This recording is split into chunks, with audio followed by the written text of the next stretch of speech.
guys from a podcast called This Podcast is Making Me Thirsty Want to Talk to You. And I think and I said, you don't have to tell me what it's about. I said, if it's called This Podcast is Making Me Thirsty, you definitely don't need to tell me what it's about. And I'm going on. This is what I want to do. It's a Seinfeld podcast. It's called This Podcast is Making Me Thirsty. But I thought, this is what a podcast should be. I just did the Seinfeld guys pod the other day. I came up with these pretzels are making me thirsty. Oh, that one. Shout out. We've done it. I've done it. Have you did it? I've not gotten a chance to do it yet. I'm looking forward to it. It's so fun. They're so fun. When I don't know, it must have shown up in my feed, but I see these guys tweeting about Seinfeld. I'm like, oh, what's this? And I find it's a podcast called This Podcast is Making Me Thirsty. One of the most popular Seinfeld podcasts is This Podcast is Making Me Thirsty, co-hosted by Chris O'Hara and Tony Chulin. Welcome to This Podcast is Making Me Thirsty, the number one destination for Seinfeld fans. This episode 191. Today's guest is an actress of stage and screen. She got her start at the famed Second City in Chicago. You know her from Waiting for Guffman and Best in Show, Cinderella Man, Fargo, Third Rock from the Sun, Everyone Loves Raymond. And of course, she played Gwen in the season 5 Seinfeld episode, The Lip Reader. Please welcome Linda Kash. Linda, thanks so much for joining. So happy to be here. This is great. So, yeah, we're so happy, too. I mean, The Lip Reader, one of our favorite episodes of all time. So Gwen is just, we're so excited to talk to you. So take us back. This was, you said it before a long time ago. This was October of 93, The Lip Reader aired, right? So, you had an incredible career, obviously, prior to Seinfeld. But tell us a little bit about how the role came about. I'd love to hear if there was an audition process, anything you can remember. I had moved to LA actually in 93 from Canada. I actually was at Second City in Toronto, and I had done a bunch of stuff in Toronto, and it was just time for us to load up the tiny little car and put the TV in the trunk and drive across the states and go to LA and just give it a whirl. My hubby at the time, and the Canadian dollar was in the toilet, as it kind of often is. And so we ended up getting an apartment and basically doing work in Toronto and then coming back and just living in this apartment. And work was not happening right away. But what was happening was body surfing, because when you live in Canada, you don't get a chance to get in the water and body surf. So we used to go from Marina Del Rey, which is where we lived, and we would go up to Malibu and we would body surf. And this was before cell phones.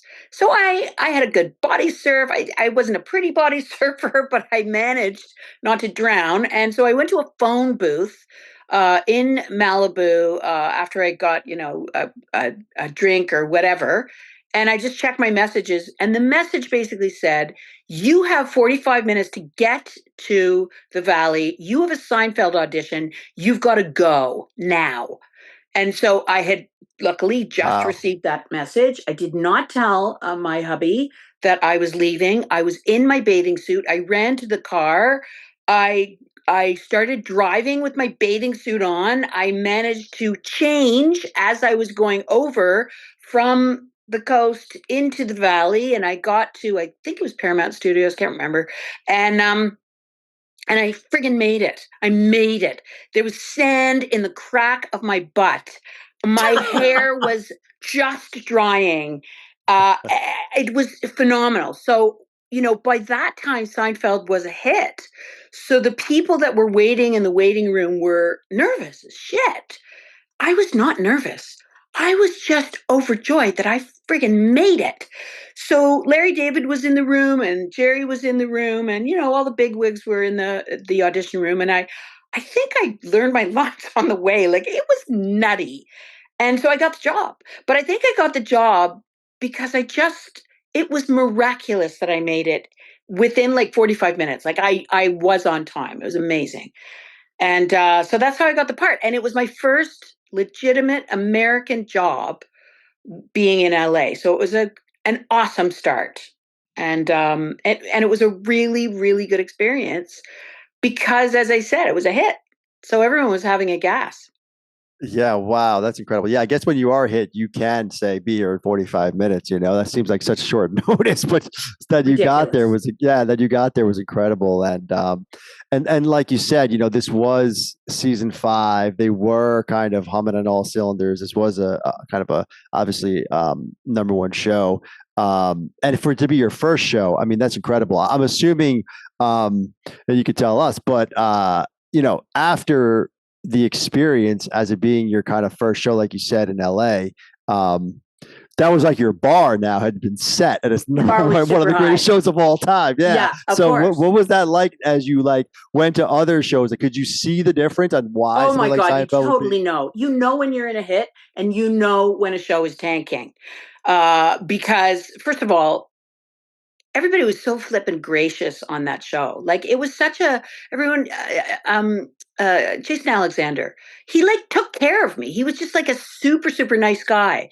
I was not overly nervous, but I was nervous enough, but he was just so kind. And Jerry was also super kind. He came to the set on a skateboard with his, baseball cap behind him. He was 42 years old and he was this big kid. And at the time, all the sort of magazine shows Inside Edition and Hard Copy, all those shows were on set because he was dating a really young woman, Shoshana, I can't remember her last name. But anyway, she was on set all the time. So the cast were razzing the shit out of him because he was dating this young woman. But he was just they were all super, super nice. Michael Richards was off to the side, reworking his physical bits. He was a very serious guy, very serious about his physical comedy. And I was super impressed by how serious he was. And Julia Louis-Dreyfus was basically chasing a toddler around the set. She had a 2.5-year-old. She had no time to really make friends with me because she was running after a kid. And I was thrilled to meet Marlee Matlin because I was an enormous fan of hers. So it was so super cool to be on the set. Any other show, I mean, I did other shows that were doing well, but I also did shows that were not doing well. And the telltale sign was when you would say a line, the writer who wrote the joke would be the loudest laugher. You'd go, oh, that guy wrote that joke. Nobody else is laughing because the joke is not working. This is not Seinfeld. This is other shows that I did. And you go, this is a desperate sinking ship. And I'm drowning with the rest of them. So we're not going to see this show too much longer. So the contrast was phenomenal. I've been in some great shows. Third Rock from the Sun was really fun. And Sybil, when Sybil Shepherd had her show, and I did Sabrina and stuff like that. So I did the hits of that time. But Seinfeld was the pinnacle. It was great. However, guys, Jerry did 45 minutes of stand up prior to warm up the audience.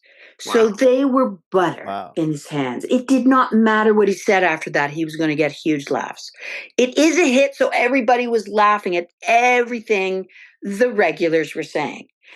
Gwen would say her line, and it was like, it's freaking crickets. Nobody laughed. So I was freaking out. And I thought, I'm going to be known as the person who's in the least popular, Seinfeld episode. And the guy who plays Newman, Wayne Knight, he came up to me and he went, you're in a classic. You have no idea. You're going to be in it. This is a classic. And I went, what are you talking about? They hate me. Larry David was in my eye line and he was fucking sneering at me.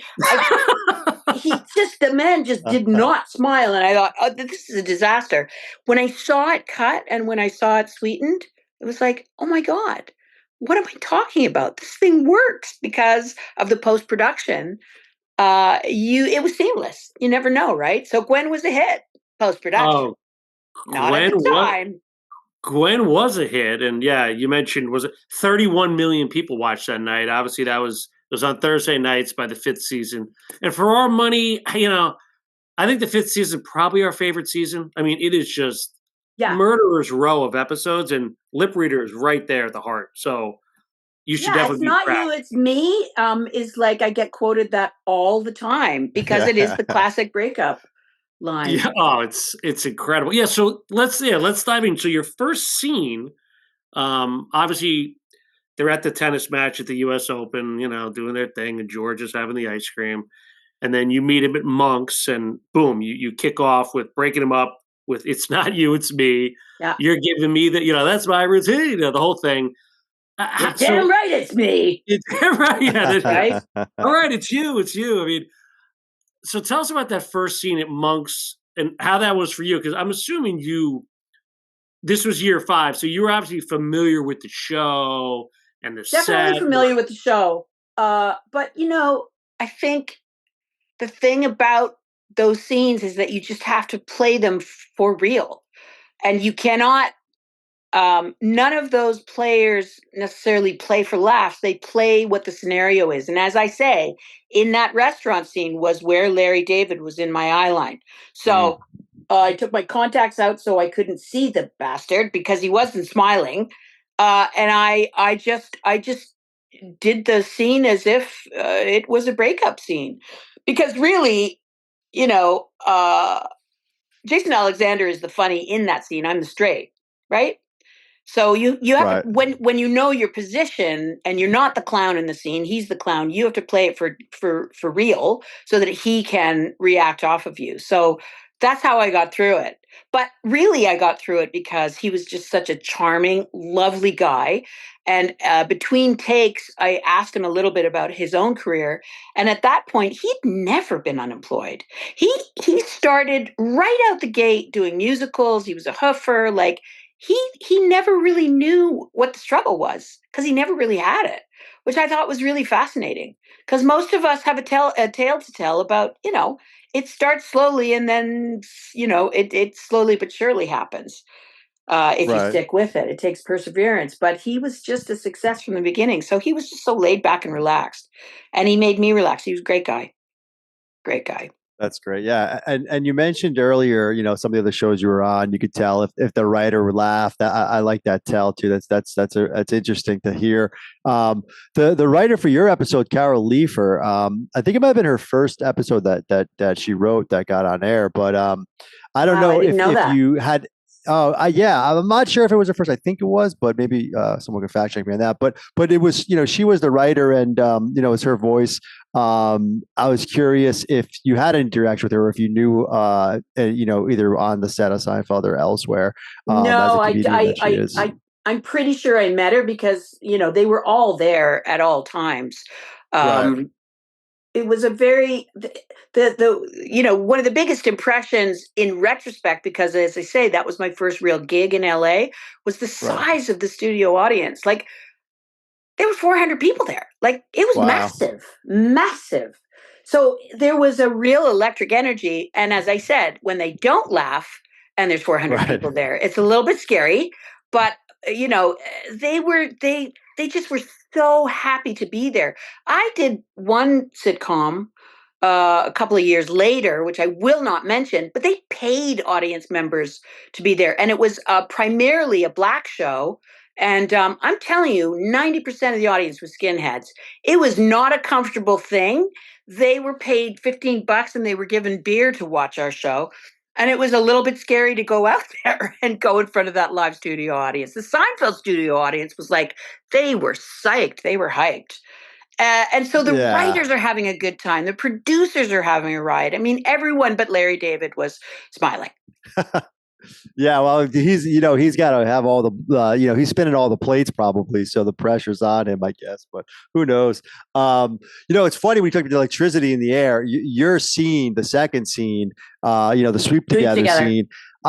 For me, whenever there's a party atmosphere like that, when all 4 of the main cast are at the party and all that had to be exciting too. Speaking of excitement, with Marley and Madeline, like you said, with the hit and George, and George says cut it, that whole thing. I mean, just kind of, that must have been electric as far as it was the physical thrill. Yeah. It was an absolute thrill, and also at the time I learned that there was some kind of contest or some kind of lottery, but there were people that won a position as background players And I think they paid, and I think money went to charity or something, but they got to be at that party scene. So there were people who were just huge Seinfeld fans that got to be there. And since then, I've been on other shows where they do that.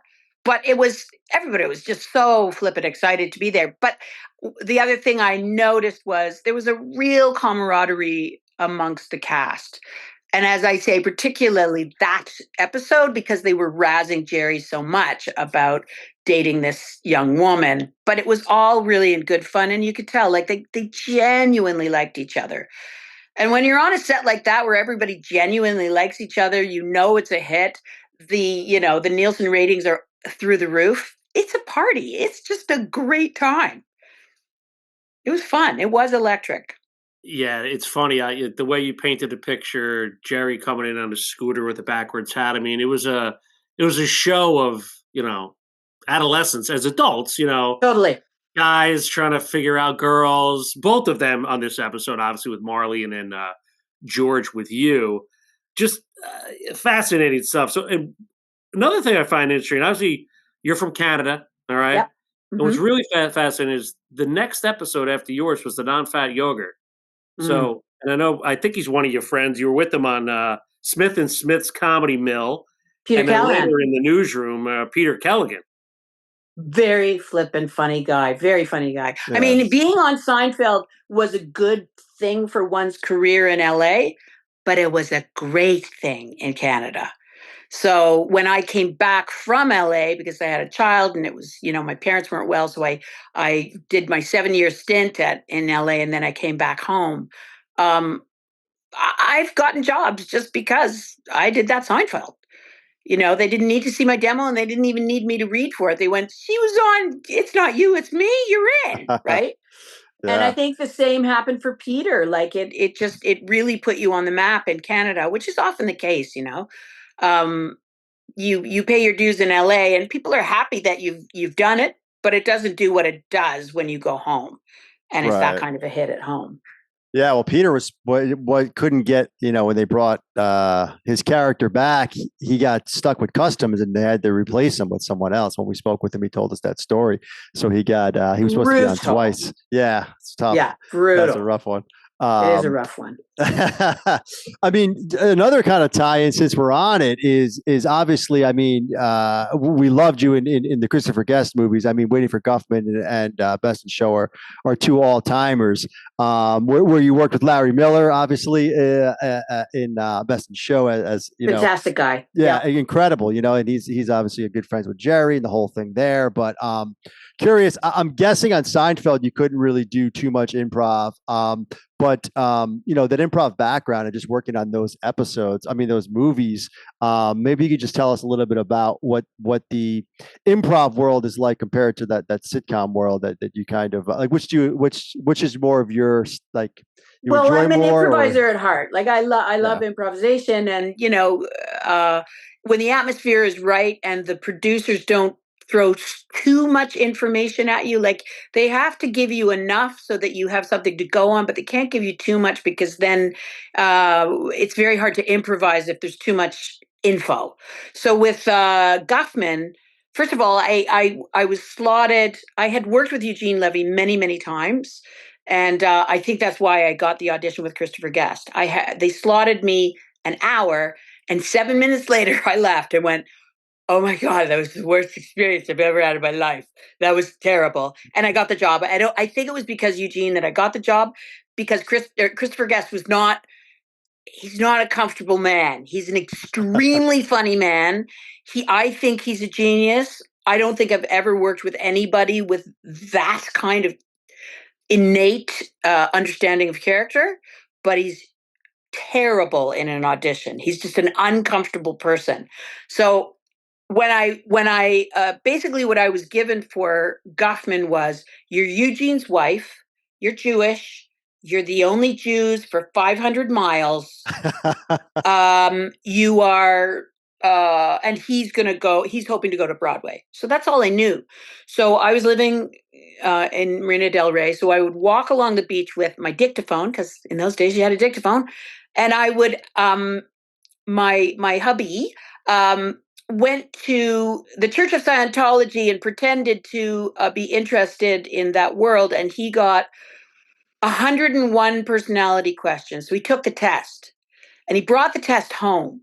And the test is one of the best tools for an actor who needs to come up with a character, because they're weird and wonderful questions about what kind of person are you at the party, or do you have the lampshade on your head, or are you in the corner? Like bizarre questions that you would never ask of yourself as a character.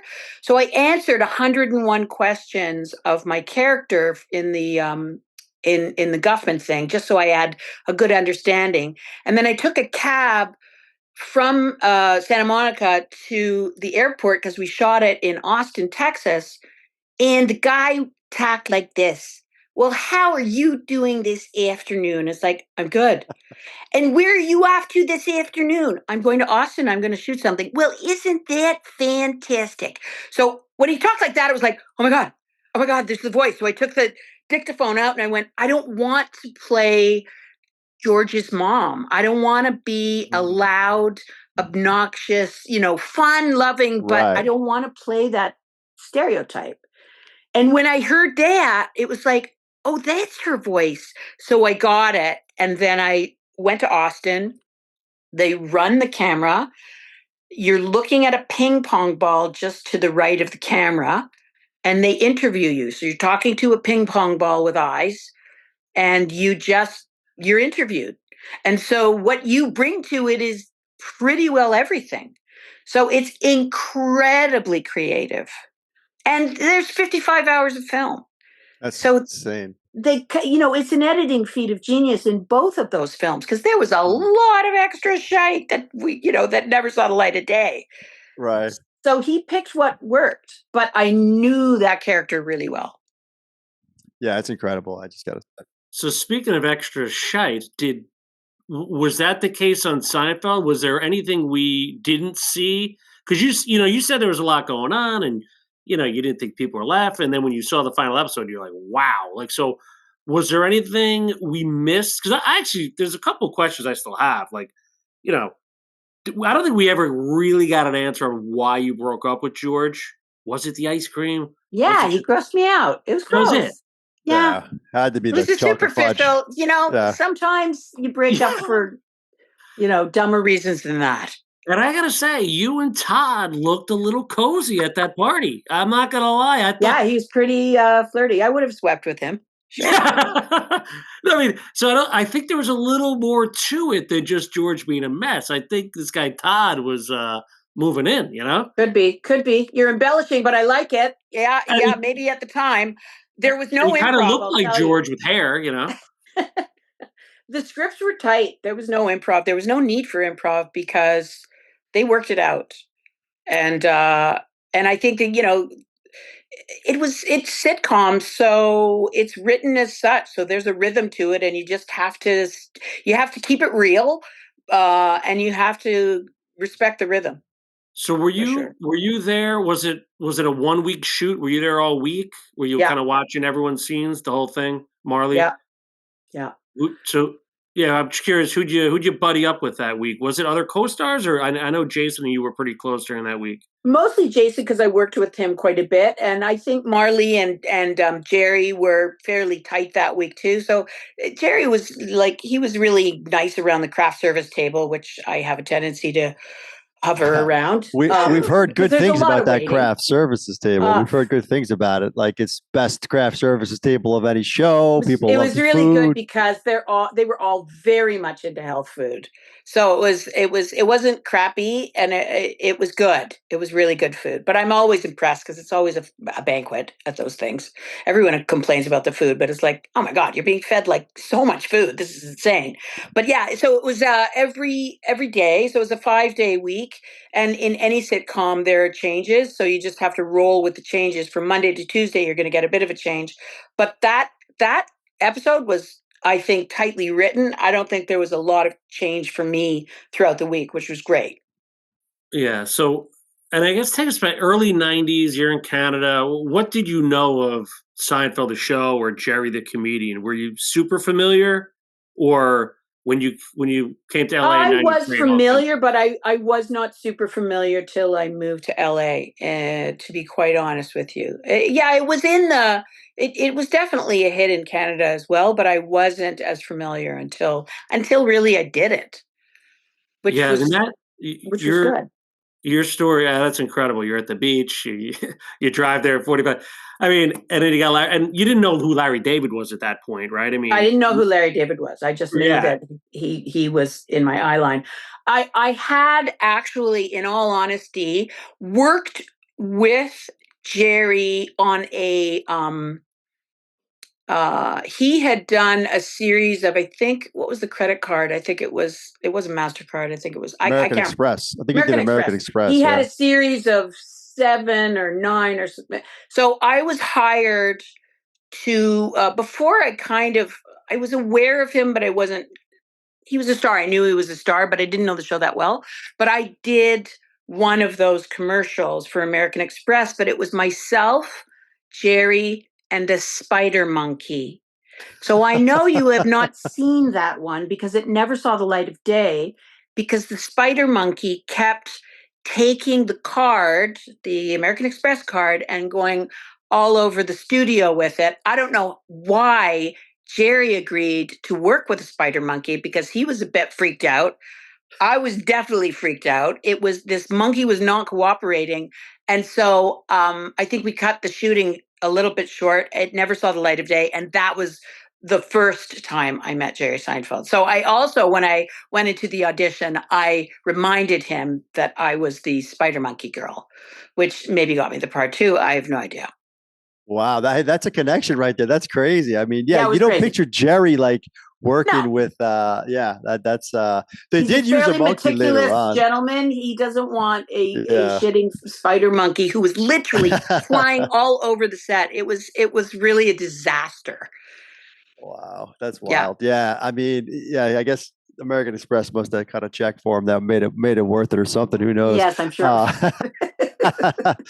But yeah, I mean, just to, I guess too, just knowing that you had that connection when you went, like you said, the way you got the part, you think was I don't want to say not caring, but not being nervous, and I think Wasn't that nervous. shows, and I was being thrilled. relaxed. That definitely shows.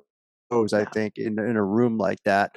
Yeah, it's one of those things where you, like you said, you almost didn't know what you were getting into, and you nailed it. So that's a Yeah, I testament mean, to your. I was it was between myself, Laurie Gelpin, and Lisa Kudrow for Fraser, for Roz. And that was an audition that I did where I felt like I was walking in Vaseline. Kelsey Grammer was in the room, like all the big wigs were in the room. It was just like something happened to me, and it was like, this is too flippin' surreal. I think I was, among the three. I think I got the impression I was the first choice, but I blew it. I blew it so bad because I choked. So they're not all gems, and the scenario of auditioning when you get that close and your life could entirely change. I mean, my life would be quite different if I did Fraser, right? But Laurie Gelpin didn't get it initially. I don't know if you know this, but it was Lisa Kudrow's job. She got it. I blew it. She got it, and then she was let go and went to Friends, and Laurie Gelpin ended up doing Roz in it. The same day that I went back to my agency to find out what the feedback was, even though I knew it, the feedback was I was terrible, which was like, okay, thanks very much. That's all I need to hear. I got to my car. I left the parking lot and I backed my AMC tracker, and I narrowly missed hitting a woman. Okay. I was a little upset that day. I backed up too fast. I scared her. I got out of the car. I didn't hit her at all, but I got out of the car and I said, "Oh, I'm so sorry, madam. I nearly hit you. That was terrible. Can I do anything for you?" She wouldn't talk. She didn't say anything. I went, "Okay, I'm going to get in my car. I'm going to drive away. I hope you're okay. I'm so sorry for scaring you." She sued me for $25,000. That was the same day. It was like, oh my God, could this day get any better? She said, I knocked her down. She said that, and I said, I was in an AMC tracker. If I went over a Band-Aid, I would have hit the roof. It had no suspension whatsoever. There's no way I knocked her down. She was in cahoots with the guy in the agency parking lot, the guy in the booth. It was a great day. Wow. Oh my gosh, LA. It almost sounds like a Seinfeld episode. It or really, Curb episode. really Yeah. almost does. Up and down in Shaky Town, right? Oh my God. You never know. So, I mean, funny stuff, Linda. And, I know you were born in Montreal. I know you had your parents were very musical, and you spent some time in Connecticut. You went back and forth. When did you? I mean, you're very funny. Obviously, you knew you were funny, right? What age? No, did you I didn't know I was funny. I wasn't funny. What do you mean? People were laughing at you, no? Yeah, No. it's funny. You No, can't I was not be clumsy. funny like Jerry. Honestly, I feel like I was clumsy, and I made the clumsy work for me because I wasn't the funny kid around the dining room table. Like I wasn't funny. I don't even know if I'm funny now. I've never told a decent joke in my life. My characters, I think, are funny, but I think I hide behind my characters. And when I improvise and I teach a lot, I talk about giving your character 100% so you can get out of your way and you could just let the character do the work. So I was a slacker, barely made it through high school. Was a little stoner, wasn't sure what I wanted to do, got a backpack on my back and went around Europe after high school, tried out and it was just by default. It was like, I guess I should be an actor. I don't know. I'm a shitty waitress. I don't know what else to do really. So I went for 6 or 7 theater schools, got into one that was like desperate for anyone. Didn't go to that one because it just was in a garage or something. And then I went for a year to theater school in Pasadena at American Academy. And it was I'm sorry to say this, but it was a money grab that year. Half the time I was at the beach. It was stupid. I learned nothing. So I just wanted to start working. So I just started working. And so all the learning I did was in front of an audience. God bless that audience in those first years because I was awful. And I wasn't natural on camera. Like I am a teacher and I really love being an actor. I've been doing this for over 40 years and I am so blessed to love what I do. But you don't have to be fantastic right away. It's a craft. You can work the craft. You're going to fall on your face over and over again. I've had 250 audience members, absolutely groan at the same time for what crap came out of my mouth. It's good to fail, and that's the spirit of improv. And eventually the ratio gets better and you have more successes than failures. But I still like to take the risk to improvise because sometimes it just doesn't work. It's my bungee jump. It keeps it dangerous, it keeps it interesting, and it keeps me challenged. And I do get better.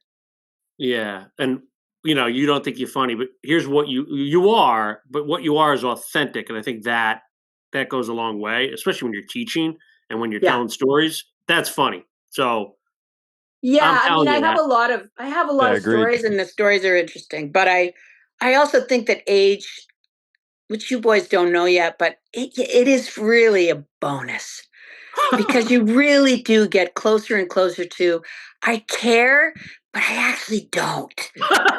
If you love me, that's great. I'm greedy for your laughter, but I don't care if you don't love me anymore.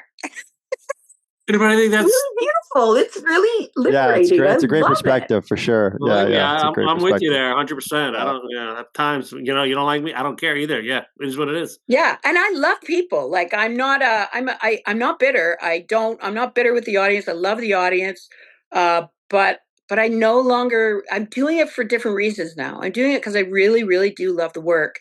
I love the connections I make on set or in a play. I'm just really lucky to do what I like for so long. Is just a really good thing. But I also like needlepoint. I also like a bunch of other things, right? I like living. I like being alive. That's a great thing. And you mentioned improv, and I can't help but not think about Curb Your Enthusiasm.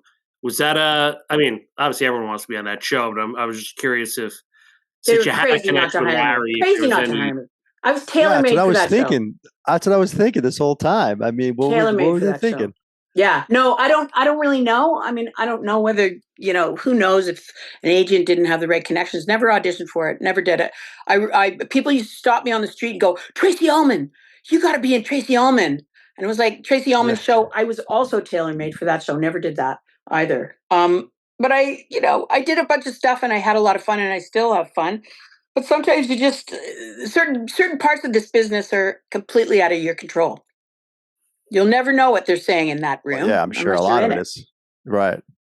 Right. Yeah, I'm sure a lot of it is. But listen, I mean, like I said before, Waiting for Guffman and Best in Show are all timers in my book. I mean, and you nailed those both incredibly. So thank you. I was pregnant in both of them yeah. too. So I also, I think my pregnancy helped my performance because I was pregnant twice in both of those films with two of my kids. Oh, wow. Mm-hmm. Now, we always ask, are your kids Seinfeld fans? We need to get the new generation watching. Yes, one of the three, and the youngest doesn't. Basically she watches TikTok, and she thinks Monty Python is really, really stupid, and all the things that I love, she does not find funny. So I love her to pieces, but we do not relate when it comes to what is funny. Eventually it'll sink in, I think, for her. Eventually it'll sink in and she'll be appreciative. I think it will. I think it will. So did you continue to watch Seinfeld after you were on it, or were you kind of one and done? I know you thought it was a great show, but I was just curious how big of a fan were you of the show? I didn't binge it. I didn't binge it, but I through the years, I watch it when it's on or someone is watching it. Often someone will want me to watch an episode that I haven't seen. I haven't seen them all, but I do watch it. But I've never binged it, and I really should, because it is classic. It never disappoints. I can't look down at my hands and not think man hands. It's because I have them. Look at them. They're man hands. I mean, there's so many observations that he made that are he just brought so many simple ideas to life. It's just such a brilliant format, and it completely revolutionized TV. So I am beyond proud to be a very small piece of that gigantic thing. Same with Christopher Guest. I just feel like I can't believe I'm a part of the fabric of that of that part of our culture. It's really great. So speaking of culture, I'm going to leave you with this one for Canada. Are you upset Gretzky's record got broken? Because of Gretzky's politics right now? No, I'm thrilled. Okay, there we go. Absolutely thrilled. Mm-hmm. No, I think it was really exciting, and it's meant to be broken, and that was super exciting. Yeah. On that note, you mentioned it, the little lines, everything that Seinfeld brought, the little subtleties and observations, but the "it's not you, it's me" to sweep together. I mean, you're forever in Seinfeld lore. So we can't thank you enough for spending some time with us tonight. This was great. I am so thrilled from the bottom of my man hands. Thank you very much. It's been thrilling to be a part of this. I'm so glad you asked me. Thank you, Linda. This was amazing. Glad to have you, Linda. Thanks so much, and keep making us laugh. You're great. You were great. You really were. Thank you. Thank you. Bye. All the best. You too.